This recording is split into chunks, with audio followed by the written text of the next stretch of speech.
Welcome to the Great Detectives of Old Time Radio. From Boise, Idaho, this is your host, Adam Graham.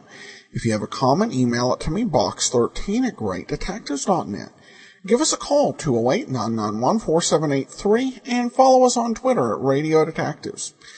I do want to thank those who have supported our listener support campaign. I want to say a special thank you to Ross, and we'll be sending along access to our premium site. As we do with all donations of $7 or more. In addition, because he gave a donation greater than $20, we'll be sending along a free digital copy of my ebook, All I Needed to Know I Learned from Columbo. In addition, you can choose from several gifts that are available. We have a list of those thank you gifts at support.greatdetectives.net. Among those is Colonial Radio Theater presentation of Gettysburg. The Colonial Radio Theater players bring the story of Gettysburg, that tragic tale, to life with just fantastic sensitivity. And it is just a very stirring and moving epic. And it is available with a donation of $20 or more. We have several other options that are available, but I encourage you to check those out at support.greatdetectives.net. Now it's time to get into today's episode. This week's episode is Leonidas Witherall. This one comes from October the 8th of 1944, and the title is Murder on the Train. And be sure and listen after the show, and we'll let you know about the programs that we're going to be bringing you next season on Tuesday.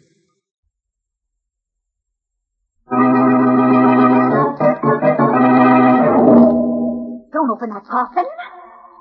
You know, there isn't just a dead body in there. There might also be... Oh, the lid's coming off. Now we can see inside.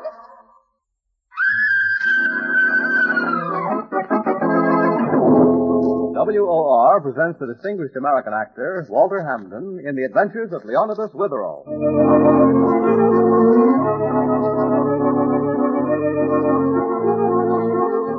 Leonidas Witherall's always getting mixed up in murder. You wouldn't think so. He looks just like Shakespeare. It's his beard, and he's head of an important school for boys in New England. He also writes thriller stories on the side, the Lieutenant Hazeltine stories. And as director of a school, Leonidas has been called to Chicago for an educators' convention, hasn't he, Mr. Hamden? Yes, in his home at 40 Birch Hill Road, Dalton, Bill Shakespeare, as his friends call him, is about to leave for the railroad station, valise, pince-nez, beard, and all. And he's to be accompanied by the neighborhood housekeeper, the indomitable Mrs. Mullet. Forget anything, Mr. Witherall? No, I remembered everything, Mrs. Mullet. How about you? Oh, I brought everything with me when I came to work this morning. I'm still amazed at our good luck in getting Professor Murky's reservation for you. Too bad he's ill, of course. My sister will be so surprised to see me. Poor thing, she's so sick. Come on, we've just a few minutes to get to the station. Not that I'm anxious to be at the convention. Well, what's a convention like? Well, a man says nothing, nobody listens, and then everybody disagrees. Must be interesting. Uh-huh. Your delegation using the whole car? No, just half of it. Shall we go? Train leaves at 4:20, and it's 4 o'clock now. I'll take all the baggage. Well, I can take these small things. Well, I hope there's some nice chummy folks on the train. Wonder who the other passengers will be. Hello, Sparrow? Where's the dough? I'll give it to you on the train, Danny. You've been stolen me, Sparrow. It's almost 5 weeks. This time it's the McCoy, Danny. You'll get it. When's the book going to be published? In about a month. Did you change your manuscript? No. Just the way I wrote it, huh? Just the way I wrote it, you mean? Yeah, you wrote it. Like Mahatma Gandhi, you wrote it. We went into that, Danny. Too many times. I got the manuscript. You stole it. Why'd you get so technical? I gave it to the publisher. Margie swore I wrote it. It's an open and shut case, ain't it? Why'd you double-cross me? She knows it's my script. She helped me work on it. You using the same title for the book? Sure. The Big Shot. That's it. The Big Shot. It's a very hot piece of literature, Danny. When the great guy himself gets a look at that book, he's liable to blow his top. Yeah. Or yours? I'm taking that chance. Worth it to get back at him. Every racket of his, every job he ever pulled, it's all in there in that book. The book I sweated over. You'll get paid, don't worry. You just be on that train, the 4:20 for Chicago. If I don't get it then, Sparrow, I'm gonna cut your heart out. I know. I'd kind of like to do it anyway. Just be on the train. You'll get the payoff there. So long. You'll get the payoff, all right. The final payoff.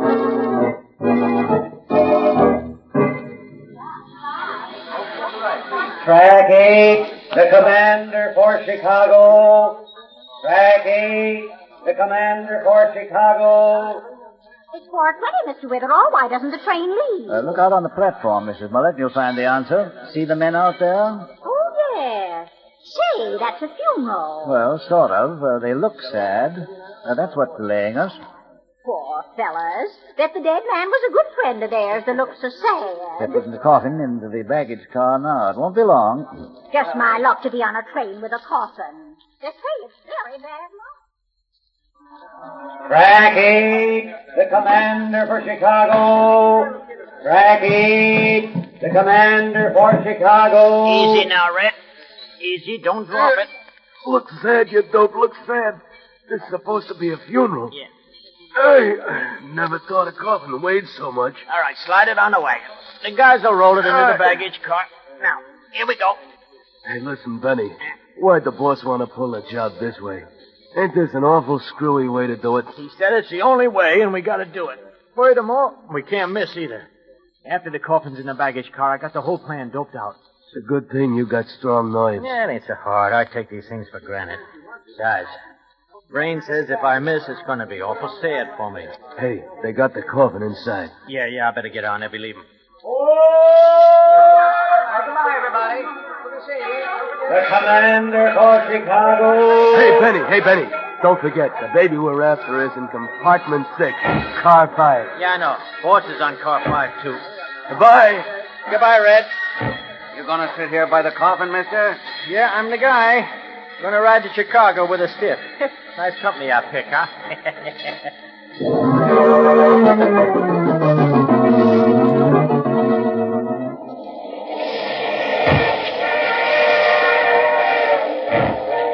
Well, if you've any time free from the convention in Chicago, Mr. Witherall, just drop over and see my collection. Finest butterfly collection in the Middle West. Yes, Mr. Lear, I'll be all aflutter to see it. My, it's late, isn't it? And here I've been talking almost forever to you and Mrs. Mullet. Oh, not forever, Mr. Lear. Just seems that way. Well, it was a real pleasure to make your acquaintance. Mrs. Mullet? Good night, Mr. Lear. Mr. Witherall? Good night. I'm going back to the observation car. I always take 10 deep breaths of pure air before I go to bed. Huh? Puts new oxygen in the lungs. Well, see you in the morning. Help you with your compartment, sir? Yes, Father, thank you. Well, I better be going to my compartment, too. I'll be in number 4, you know. Then there's the one next door to here. That's 6. This one's number 8, isn't it? That's right, ma'am. Now, come on. I'll make up number 4, ma'am. Be back soon. Listen, Mr. Witherall. You hear them next door in number 6? Why, they're arguing so loud it comes right through the wall. Okay, so I double-crossed you, so what? You low-down rat. Evidently, they're not honeymooners. Go on, tell the police. You wouldn't get the first base. The big shot's going to be printed. I'm the guy that wrote it as far as everybody's concerned, and you're just a nuisance. Now, what can you do about that? I gave up Denny on account of you. I helped him work on the book. Then I stepped all over him and swore you wrote it. And what? Because you said you and I was going places together. You gave official testimony. You can't perjure yourself. You were up a tree, and I got you there. So what? Denny's on this train. Did you know that? Sure, I told him to be here. Told him I'd pay off. But me, I don't get a nickel. Not a cent. Besides, quit chasing me around. You annoy me. You don't really mean that. You used to like me so much. Embarrassing. We better stop eavesdropping, Mrs. Mullet. Why, not in your life. Just when it's getting interesting. Let go of me. You're getting that cheap powder all over my shoulders. Don't you feel like kissing me good night? Get out. You make me sick. You don't want no part of me, huh? I get no money, no nothing. Okay. We'll see who wins the last round. Oh, hang up, will you? I want to go to bed. When I get finished with you, they'll put you to bed with a shovel. Mrs. Mullet, that's hardly the sort of idyllic conversation to make a nice lullaby. Well, I suppose you're right. Well, good night, Mr. Witherall. Good night, Mrs. Mullet. See you in the morning. I don't like this train at all. People threatening each other. than back there in that baggage car, that coffin. I can feel something horrible's going to happen. Something that'd freeze your blood in your veins. Good night, Mr. Witherall. Pleasant dreams. Good night.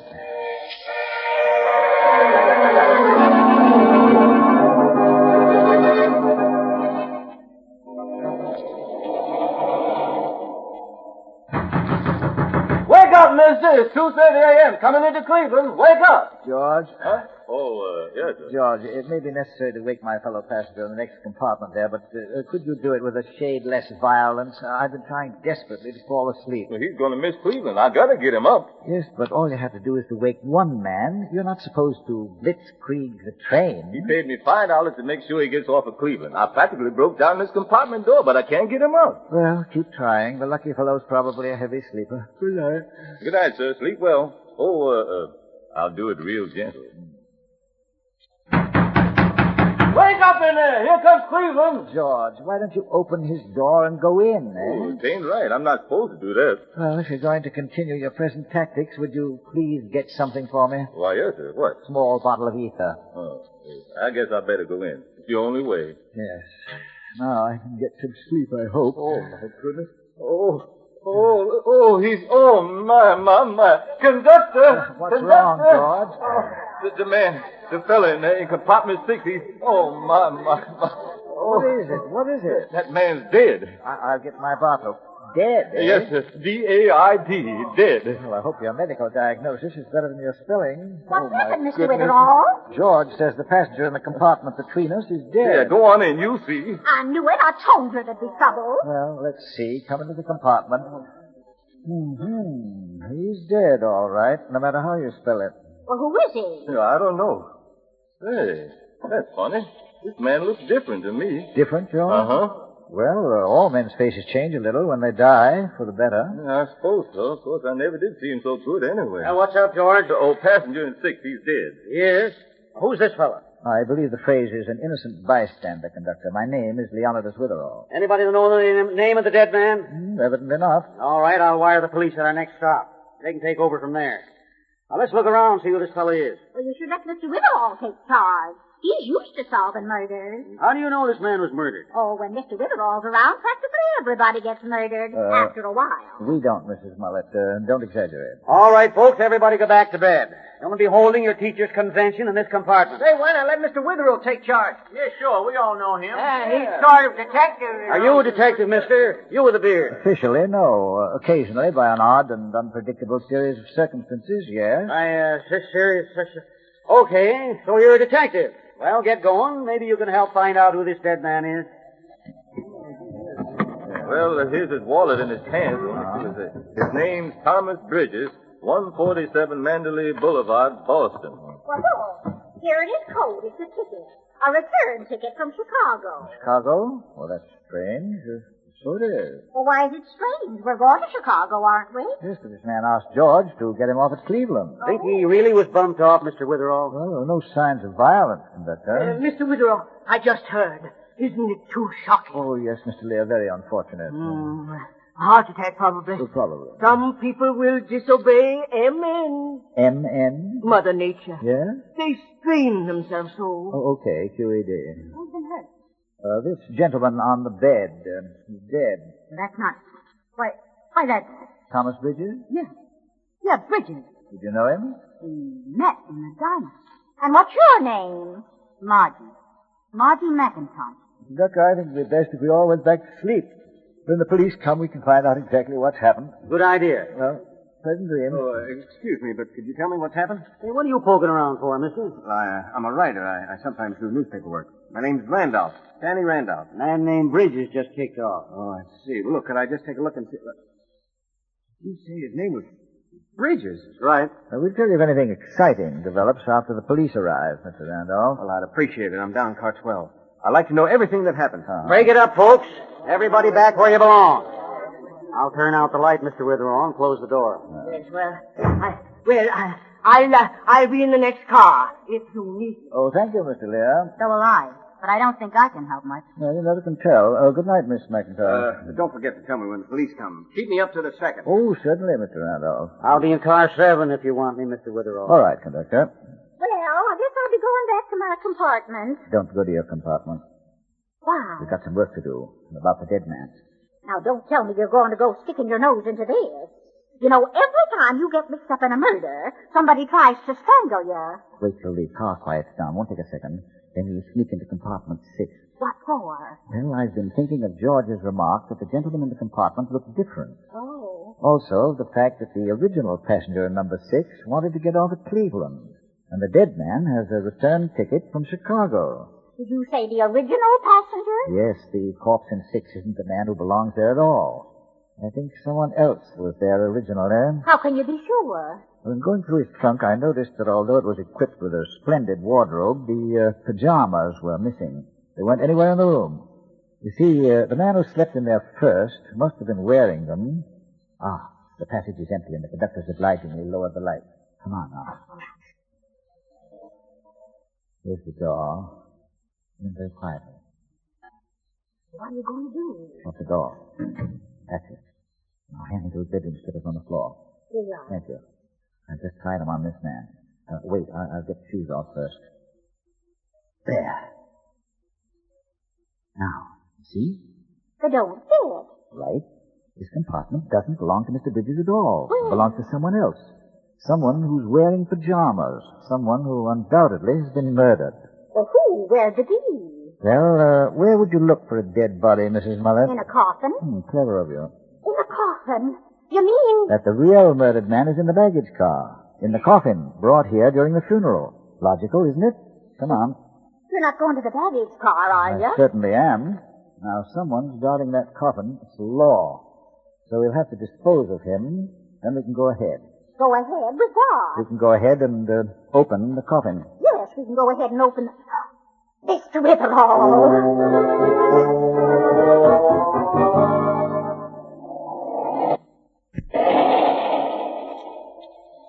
See? Peek through this little glass in the door. The man's in there, sitting right beside the coffin. Miss Mullet, I'll speak to him, and you stand casually beside him. Then, when I nod, you hit him on the head. Use anything you see. Grappling hook, hammer, heavy package, anything. That's easy. Then we'll open the coffin. That's hard. Oh, let's go. I'll open the door. Hello. Hello. Hey. Don't I know you? Yeah. No. Yeah, you look like, what's the name of that bird? Not Bird, Bard. Shakespeare. Yeah, that's the bird. Then you're acquainted with him, eh? Oh, sure. Not personal. I read 2 of his plays, Romeo and Juliet. 2? Who's the dame? What's that? Mrs. Mullet, meet, what's the bird? Huh? Oh, my name's Benny. Hiya. Hey, what are you two doing back here? Oh, we got restless, walked through the train, and found ourselves back here. Oh, guarding that coffin, eh, Benny? Yeah. Why don't you sit down on the 6-foot bungalow there and we'll split the breeze. You know, I got a great acquaintance with the works of Shakespeare. A lot of his stuff's been dramatized, you know. Oh, you don't say. Yeah, I know all about it. All about his tragedies and comedies and errors. Say, anything happened tonight while you were watching the coffin, Benny? Huh? Nah. Well, anyone speak to you tonight? Any strangers? Yeah, I don't know any. Yeah, just squat here watching after my boyfriend in a fine overcoat. No. Had a nice idea for him, too. You know what? I wanted to put one of them pretty flower horseshoes on the bus. You know, the ones that say success. Benny, there's been a murder on this train. Kind of a night. What? And I'm investigating it. You are? And You are? you're very much in the way. Now, Mrs. Mullet. I'll get him. Tell you, Midsummer Night's Dream. I'll hide, Benny, behind these mail bags. Fine. Now I'll take this grappling hook and get at that coffin. Do you have to do that? It's no time to be nervous. Got this side up. Now, the other. Certainly nailed this down hard. Oh, it's very bad luck to open a coffin. There's no telling what's inside. Are you sure you have to do that? Now I can pick up the whole lid. Ready, Mrs. Mullet? Well, I'm as ready as I ever will be. Don't behave so foolishly. Coffin's been opened before. Body snatchers do it regularly. Well, not when I was around. So here goes. Why, it's a man in pajamas. And he's been stabbed. Just as I thought. Someone stabbed this man during the middle of the night. And then exchanged his dead body for the corpse in his coffin. They switched it, you see, with Bridges' body. But why would they do that? Cover up. This chap, whoever he is, would disappear completely, you see. He was last seen boarding this train and then vanished as if by magic. By the time his friends or relatives discovered anything was wrong, he would have been buried in this coffin. Well, what would happen to Bridges? Well, I'm sure Mr. Bridges was selected because he's the type of man nobody would be looking for. Oh. Bridges' death would be discovered by the coroner as a heart attack, which it probably was. And that would clear the killer completely, you see. Now, our first problem is, who is this man? And secondly, who played checkers with the two cadavers? I'll bet that Benny over there knows. Then we'd better revive him. Wait. Look down the corridor. What? Someone's coming. It's that newspaper man, Danny Randolph. Quick, hide behind these mail sacks. Duck behind here with me. All right. Is this all right? You think they can see us? No, this is fine. You see the open coffin? That's just what I want.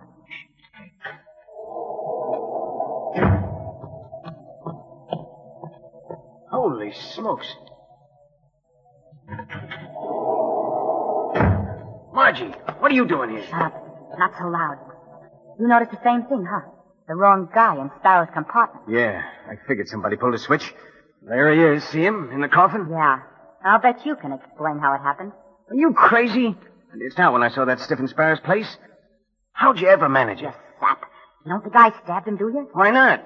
He double-crossed you. How about you? You really wrote the big shot. Sparrow stole it from you. I was going to collect from him on this train tonight.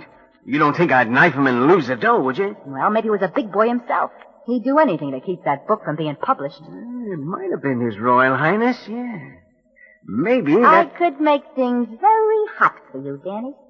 I could shoot my mouth off about Sparrow taking your book.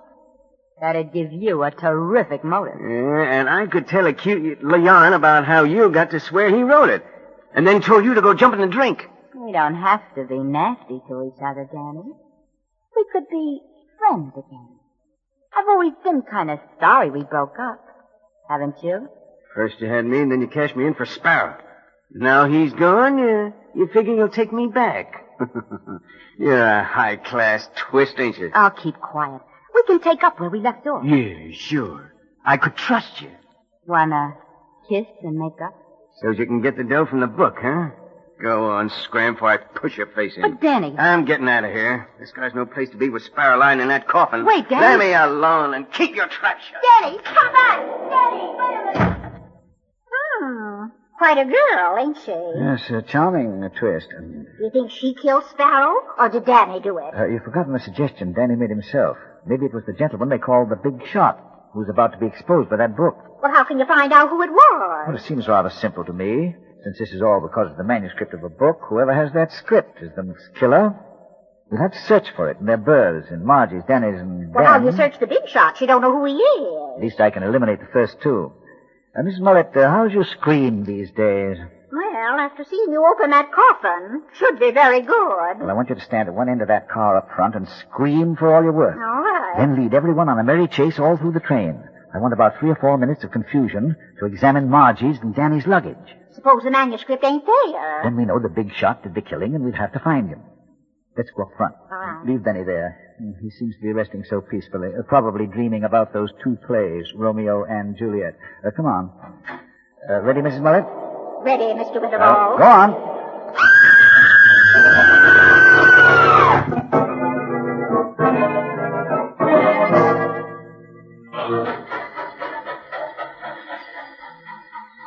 Well, it kept them all chasing me for 5 minutes. You find the manuscript, Mr. Witherall? Yes, I did, and I left it where I found it, too. Who had it? It was in... Here's the station, Mr. Witherall. Police will come on. We can get to the bottom of this now. I'm so glad the police are here. I was getting so upset. Yes, I imagine this has been quite a strain for you, Miss Twist. Huh? Beg pardon, Miss McIntosh. What do you mean? Cops will be coming on now, huh? Yep, Mr. Randolph. Everybody stay right here. Oh, I'm so glad we'll know if anything suspicious is going on. I couldn't sleep thinking about this, couldn't sleep at all. And that's so bad. Suspense causes an unfavorable glandular reaction. Page Mother Nature, Mr. Lear. Oh, my head. I ought to have a doctor. I ought to insult a physician. Why, Benny. Ah, here you are, huh? Hey, listen, what's the idea of We bopping... were just going to discuss the whole problem, Benny. I see down by the end of the car there that the police have arrived. Police? Yep. Come on down here, officer. Okay. Where's the body you're worried about? Right in there, compartment 6. It's a man named Bridges. Officer, I think I can explain what's happened. Who are you? He's Leonidas Witherall, head of Meredith Academy. Mr. Witherall's a very good detective. Oh, I'm not a professional detective, but I can tell you about the murder that's taken place. Murder? Was Bridges murdered? No, his body was secured somewhere so that a false funeral might be arranged and his body in the coffin might be placed on this train. The murdered man was named Sparrow. Sparrow originally occupied this compartment. Shakespeare, nothing. Sherlock Holmes. I'm glad you spoke up, Benny. Benny was a part of the plan, obviously. He was working for a man identified only as the Big Shot. To keep Sparrow from printing a book about his activities, this Big Shot hired Benny to kill Sparrow, steal the manuscript, and switch the bodies.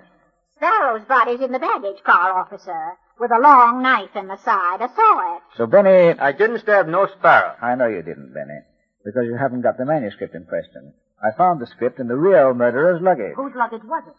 When Benny arrived at compartment 6, someone had already put a knife into Sparrow, but Benny, faithfully executing his orders, switched the bodies anyway. Where'd you find the manuscript? Now, Benny's error helped the murderer considerably. Sparrow had disappeared. No one would ever know where he'd gone. Come on. Where'd you find the script? Now, that's the key to the whole problem, isn't it, my dear? Who has it? Yes, who's done this? Come on, if you're such a detective. Tell us, Mr. Witherall. Tell us. Well, go on. I found it in Danny's briefcase. You what? It was in your briefcase, Danny. You killed Sparrow. Don't try to get off this train, Danny. You make a dive for that platform, I'll put 6 slugs in your back. Danny, you did this. He stole my book. I would have made a fortune out of it. And tonight, in his compartment, he wouldn't pay off. We had a fight. And there was a knife on the table. We both went for it. And I won. That's all. I risked my life to write that book. I wouldn't let any man live who took it away from me. And least of all, Sparrow, the skunk. Sparrow the skunk? Oh, your biological background is deplorable, Danny. Deplorable. We'll take both bodies off. You come with me, Danny. Well, Mr. Witherall, that was excellent. Excellent. You've a brilliant mind. You must lead a very clean, healthful life. Yes, Mr. Lear. And I wish you did, too. What do you mean? Mr. Lear, when I saw the manuscript in Danny's briefcase, I glanced for a second at a few pages. I learned who this national criminal is. The Big Shot. The man who hired Benny and arranged the funeral. You sneaking, crummy busybody. It was, this guy. It was Mr. Lear. This nice little man with the butterflies. Yes, this nice little man is the Big Shot. You'd better take him with you, too, officer. Another crook. Boy, it's going to take a lot of blue points to get all these people out of the can. All right, let's go, Danny. Come on, you. I'm coming. Quit shoving, copper. I can walk on my own. No, conductor, I think we can continue on our way to Chicago and the convention. It'll seem so anticlimactic now, I suppose. Everybody go back to your berths. As soon as we get the bodies off, we'll leave. And I can go to sleep at last. Sleep. I'm so tired. So tired. As the gentleman I'm supposed to resemble has written, sleep that knits up the raveled sleeve of care. Shut the doors! The death of each day's life, saw Labor's bath. I'll fix that mattress, mister. Balm of hurt minds, great nature's second course. Well, somebody fell off the ladder climbing into an upper berth. Chief nourisher in life's feast. Sleep, sleep. Ah.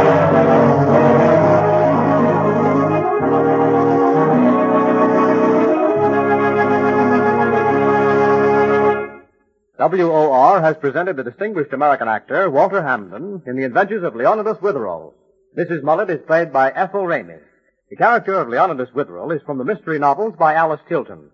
The radio script is by Howard Merrill, and the program is directed by Roger Barr. Witherall's involved in a history-making event next week, isn't he, Mr. Hamden? Yes, the next week's story is about that miraculous and infinitely rare event, a nylon sale. It's a delightful and very exciting adventure in homicide, and I hope you'll be listening next Sunday at 7. Now, good night. Listen again next Sunday at 7 p.m. for Walter Hamden in The Adventures of Leonidas Witherall. This program came to you from the studios of WOR in New York.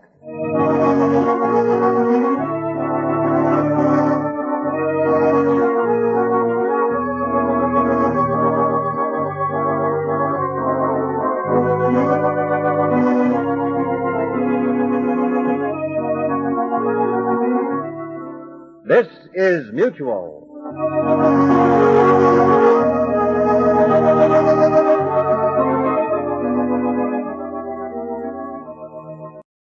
Welcome back. Well, this was a pretty clever little mystery with the moving the bodies around and the use of the crate for that purpose. kind of interesting, just the way that they worked it out.